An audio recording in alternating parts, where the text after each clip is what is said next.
Pues de esto vamos a hablar en los próximos minutos con Miguel Ángel Temprano, gestor independiente. Miguel Ángel, ¿qué tal estás? Muy buenas. ¿Qué tal? Muy buenas tardes, Marta. Bueno, Miguel Ángel, India.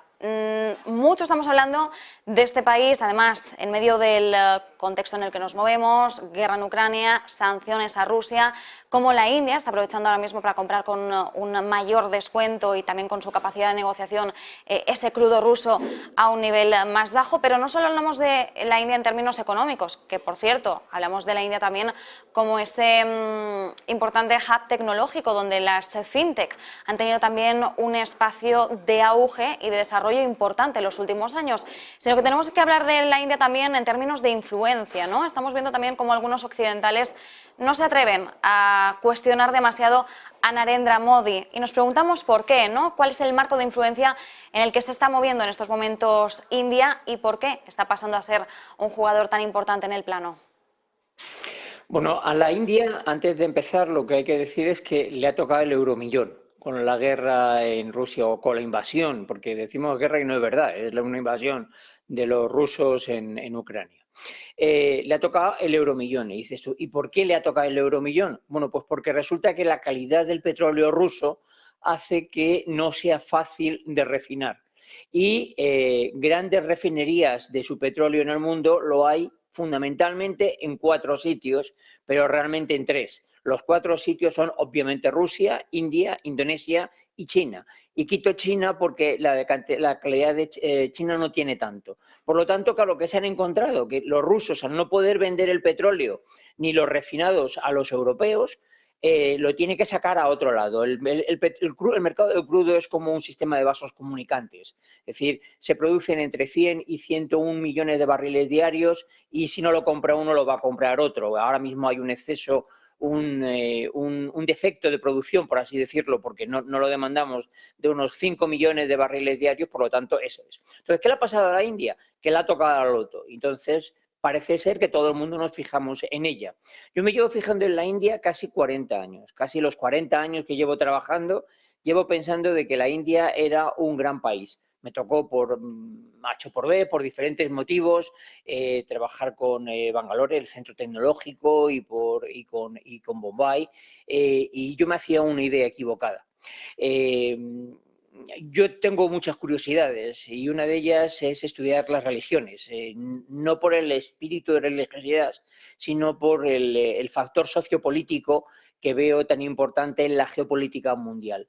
Pero curiosamente solo me han llamado la atención las 3 monoteístas, no las politeístas, porque creo que siempre he creído, y equivocadamente, que tenían poca afección sobre lo que era la geopolítica.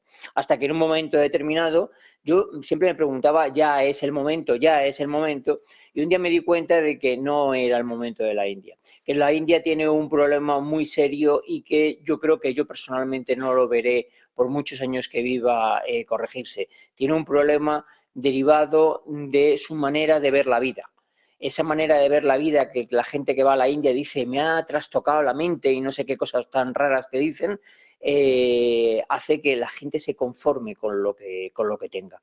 Y eso hace que las clases, porque si hay algún país clasista, desde luego es India, a pesar de que las castas estén prohibidas, sociológicamente están mantenidas. Eso hace que las clases sociales no estén interesadas en que esto cambie.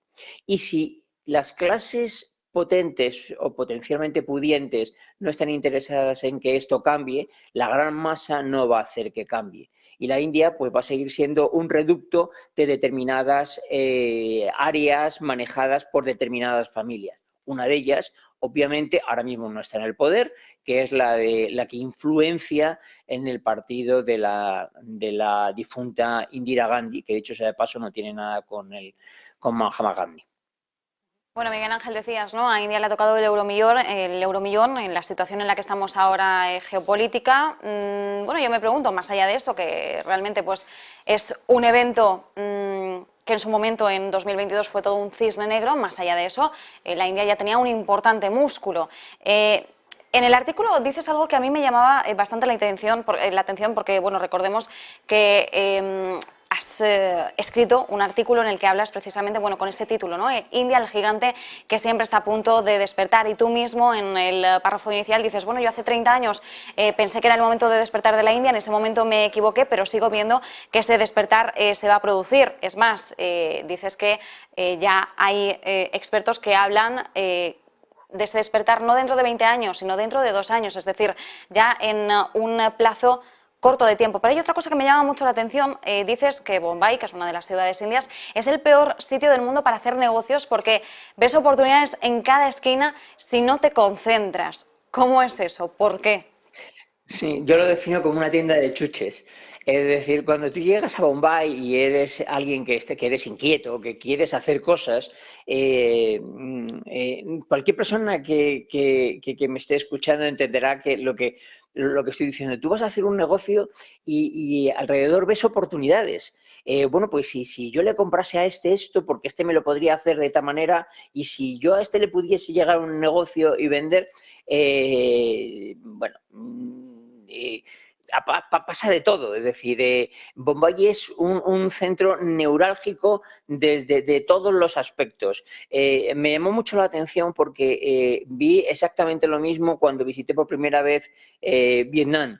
Los vietnamitas, un régimen todavía comunista, trabajaban para el partido o para lo a quien fuese por las mañanas y luego literalmente dormían en la puerta de la tienda donde vendían, pues a lo mejor neumáticos usados. Eso mismo ocurre literalmente en Bombay. Bueno, ocurre realmente en toda la India porque es un método de subsistencia, ¿no? Pero es un modelo de hacer negocios. El indio siempre está interesado en hacer negocios contigo. Y dices tú, bueno, pero eso le ocurre a cualquiera. No, son diferentes. Son claramente diferentes.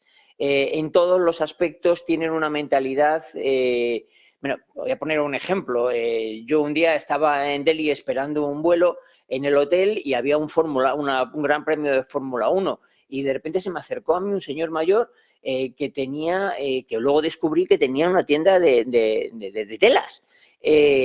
Bueno, después de escasamente 2 horas, que yo lo que estaba haciendo era tiempo para ir a coger mi vuelo por la noche, el hombre me había ofrecido de todo y entre ellos me había invitado a que fuese a su casa. El hotel era un hotel de 5 estrellas, o sea que estamos hablando de una persona muy pudiente allí.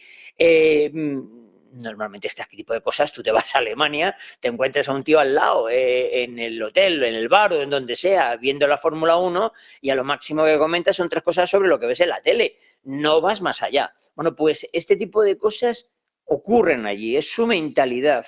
Y Bombay es el ejemplo más claro. Sin más, toda la industria mundial del cine es ridícula a cambio de solamente lo que es la industria del cine que hay en Bombay.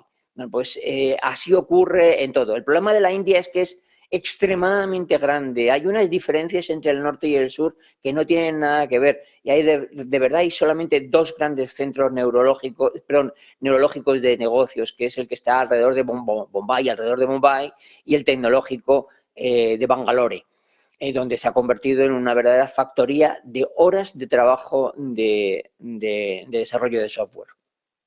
Miguel Ángel, y ahora en este entorno en el que nos estábamos moviendo, ¿no? En el que, como bien indicas en el artículo, lo que estamos viendo es cómo la India va a seguir avanzando y cómo en apenas unos pocos años va a convertirse ya en un centro neurálgico de desarrollo, bueno, sobre todo pues lo estamos viendo, ¿no? Desarrollo de la industria tecnológica, donde va a haber un gran interés económico en sí mismo, pero también geoestratégico. Atención, que esto también va a ser importante a lo largo de los próximos años.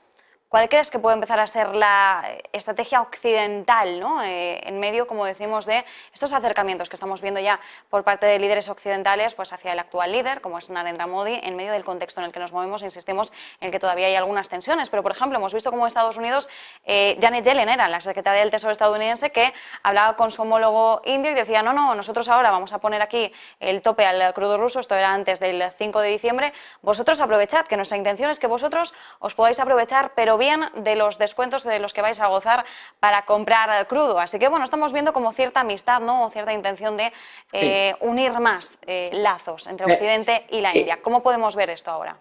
Deberíamos de retrotraernos un poquito. Es decir, cuando acaba el colonialismo inglés, realmente la influencia que toma la India es una influencia rusa. Un pequeñísimo detalle para que entendamos a dónde llega la influencia rusa. El armamento fundamental que tiene la India está basado en tecnología y en metraje ruso. Es decir, si tú le vendes una bomba de aviación, es de acuerdo al metraje ruso. A esos niveles llegan, ¿no? El partido de la familia Gandhi era un partido muy próximo al gobierno ruso y eso lo compensaban los americanos aliándose con los pakistaníes. Como ha ido cambiando el mundo. El aliado pakistaní era el aliado americano y el indio era el aliado ruso. Claro, ahora llega un momento donde la situación, con todo esto que ha pasado, donde en el sur de Pakistán los talibanes han adquirido todo el control de la zona, desde Peshawar a toda esa zona de influencia tan extremadamente complicada, donde inclusive los servicios secretos pakistaníes no se sabe muy bien de qué lado están, si de los talibanes o los occidentales, pues te encuentras con que tu nivel de influencia en la zona tiene que moverse necesariamente y que lo que no puedes dejar de lado es ni muchísimo menos la India, sobre todo cuando te encuentras con que la India tiene frontera con China y China tiene realmente conflictos en muchas de sus fronteras.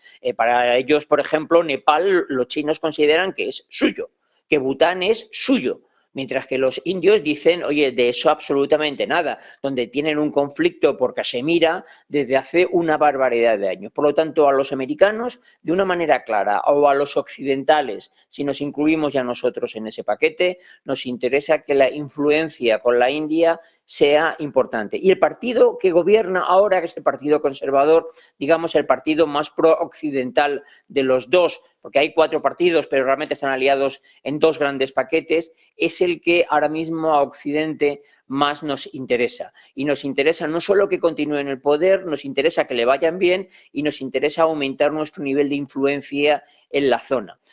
Dado a lo que digo, que es complicado que la India en sí se desarrolle en su conjunto bajo un modelo de negocio occidental, por esa filosofía que tienen los indios del conformarme con lo que tengo, pues ha llegado el momento de aprovechar la situación. Los indios compran petróleo, se está hablando que la media es de aproximadamente $40 a lo que están comprando el barril y nos lo están vendiendo los refinos como si el barril costase $90. Es decir, pues obviamente el negocio que están haciendo es brutal. Se habla de 33 veces que han aumentado sus ingresos por venta de refino en el último año. Es decir, está siendo una fuente de ingresos brutal y lo que tenemos que intentar es, dado que somos los pagadores de esa factura, aprovecharnos para una influencia geopolítica, porque no nos olvidemos, la economía o la macroeconomía no es nada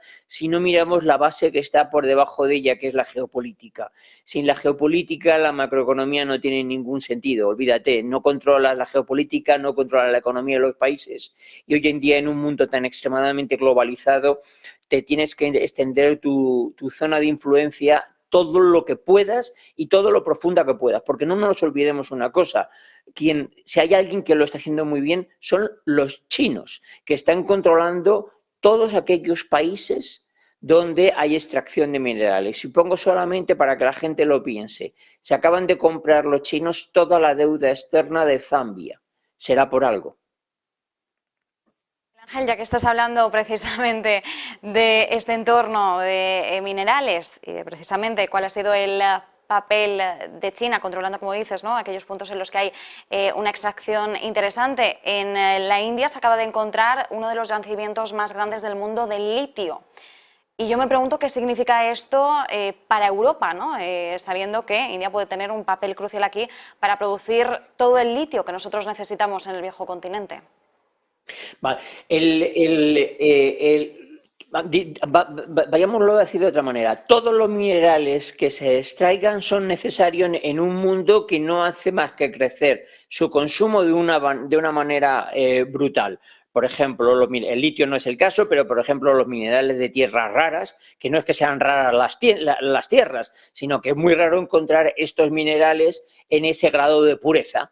La gran mayoría de estos minerales se encuentran en la China, lo cual significa que la China tiene un factor de control macroeconómico brutal.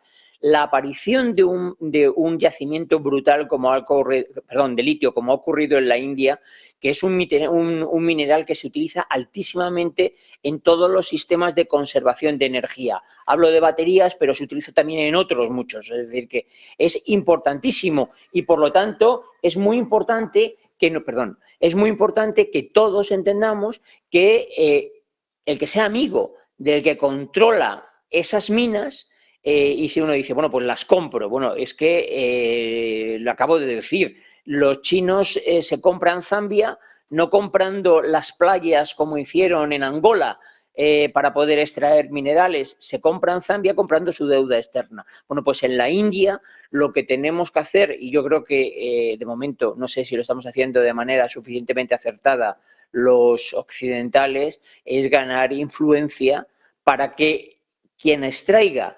esos minerales, particularmente esta nueva extracción, que no se sabe exactamente cómo es de grande, pero se sabe que es muy grande, sea de alguna manera una compañía, si no occidental, con relaciones occidentales. Pues muy interesante. Miguel Ángel Temprano, como siempre, muchísimas gracias, un placer. Igualmente, Marta. Pues nos quedamos con esta lectura sobre la India, bueno, y sobre China también, que nos mencionaba Miguel.